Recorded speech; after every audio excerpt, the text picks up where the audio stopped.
Hello guys, मेरे YouTube channel medical study पर आपका स्वागत है। तो मैं आज आपको बताने वाली हूँ च्यवनप्राश के बारे में, जिसको कि याद करना बहुत ही ज़्यादा डिफ़िकल्ट होता है क्योंकि इसके इंग्रेडिएंट बहुत सारे होते हैं। जैसा कि आप यहाँ पे देख रहे हैं, इसके इंग्रेडिएंट जो होते हैं वो लगभग 50 के समथिंग होते हैं, ठीक है। तो इसको याद करना बहुत ही ज़्यादा डिफ़िकल्ट हो जाता है। तो मैं इसका शॉर्ट ट्रिक आपको यहाँ पर बताने वाली हूँ। सो प्लीज़ आप बने रहिए मेरे वीडियो के एंड तक और चैनल को सब्सक्राइब भी कर दें। तो स्टार्ट करते हैं। देखिए, मैं आपको यहाँ पे सबसे पहले बताती हूँ कि जो च्यवनप्राश बनते हैं ना, उसमें दो तरह के द्रव्य होते हैं। एक होता है क्वाथ द्रव्य और दूसरा होता है प्रक्षेप द्रव्य। क्वाथ द्रव्य में टोटल कितने होते हैं? 37 द्रव्य होते हैं आम्लकी को कंसीडर करके।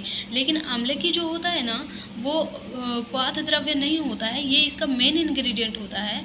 और प्रक्षेप द्रव्य वो होते हैं जिनको हम एंड में मिलाते हैं, ठीक है। तो अब क्वाथ द्रव्य के और हम ट्रिक बताते हैं। देखिए, क्वाथ द्रव्य कितने होते हैं? 36 होते हैं और प्रत्येक को हम कितना लेते हैं? 1 पल की मात्रा में लेते हैं। और आंवले की जो होता है वो इसका मेन इंग्रेडिएंट है।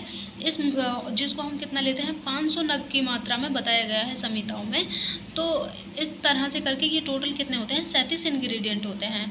तो इसका ट्रिक जो है, ट्रिक से स्टार्ट करते हैं। सबसे पहले हम क्वाथ द्रव्य के ट्रिक बताते हैं आप। तो क्वाथ द्रव्य में सबसे पहले लेते हैं 10 मूल को।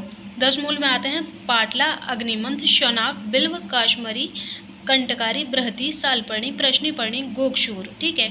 ये 10 आ जाते हैं। उसके बाद आते हैं नेक्स्ट जो है जीवनीय गण। तो जीवनीय गण में वैसे तो कितने होते हैं? 8 द्रव्य होते हैं, लेकिन यहाँ पर कुछ द्रव्य हैं जो वो नहीं होते हैं। इसमें आते हैं जीवक, ऋषभक, मेदा। मेदा के बाद महामेदा नहीं यूज़ होता है। काकोली आता है, क्षीर काकोली नहीं आता है। रिद्धि होता है लेकिन वृद्धि नहीं होता है। उसके बाद जैसे कि त्रिफला होता है। त्रिफला में कितने होते हैं? हरित की, विभित की और अम्ल की, ठीक है। लेकिन यहाँ पर विभित की नहीं होता है, हम यूज़ करते हैं उसकी जगह ताम्ल की।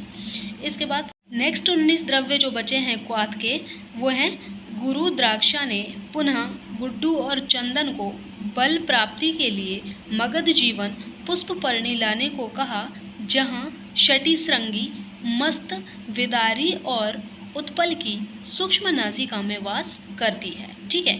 तो जो ये किए हुए हैं ना बॉक्स में वर्ड्स किए हुए हैं, ये साइलेंट है, इनका कोई मीन नहीं है, बस ऐसे ही इनको सेंटेंस को बनाने के लिए यहाँ यूज़ किया गया है। तो अब इसको कैसे हम अप्लाई करेंगे? ये है कि गुरु, गुरु से क्या हो जाएगा? अगुरु। द्राक्षा से द्राक्षा, पुनः से पुनर्नवा, गुड्डू से गुडूची, चंदन से श्वेत चंदन, बल से बला, मगध से पिपली, जीवन से जीवंती, पुष्प से पुष्करमूल। और पर्णी में 2 आ जाएंगे, एक है माश पर्णी, दूसरा है मुदक पर्णी। शटी से शटी आएगा और श्रृंगी से कर्कट श्रृंगी, मस्त से मुस्ता और विदारी से विदारी कंद, उत्पल से उत्पल, सूक्ष्म से सूक्ष्म एलय, नासिका से काक नासिका और वास से वासा, ठीक है। तो इस तरह से अपने ये पूरे क्वाथ द्रव्य जो होते हैं वो कंप्लीट हो जाते हैं। और इसके बाद हम लेते हैं जो नेक्स्ट है वो है प्रक्षेप द्रव्य। तो प्रक्षेप द्रव्य का ट्रिक अपने पास ये है PVC4। P से क्या आ जाएगा? पिपली, V से वंशलोचन और C4 से हम यहाँ लेते हैं चतुर्जातक। चतुर्जातक में आता है त्वक, पत्र, एला और नागकेसर। त्वक मीन्स दालचीनी, पत्र मीन्स तेजपात और एला से इलायची और नागकेसर से नागकेसर, ठीक है। तो इस तरह से ये टोटल अपने पास प्रक्षेप द्रव्य और क्वाथ द्रव्य कंप्लीट हो जाते हैं और च्यवनप्राश का निर्माण करते हैं।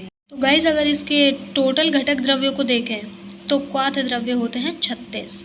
इन क्वाथ द्रव्यों को पानी में मिला करके क्या बना लेते हैं? क्वाथ बना लेते हैं। और आम्लकी होता है, आम्लकी को मैश करके इसके गूदे को निकाल के और इसको मैश कर लिया जाता है। और फिर नेक्स्ट इस जो हमने मैश किया है इसको हम तेल में और गोघृत में भूंज लेते हैं, ठीक है।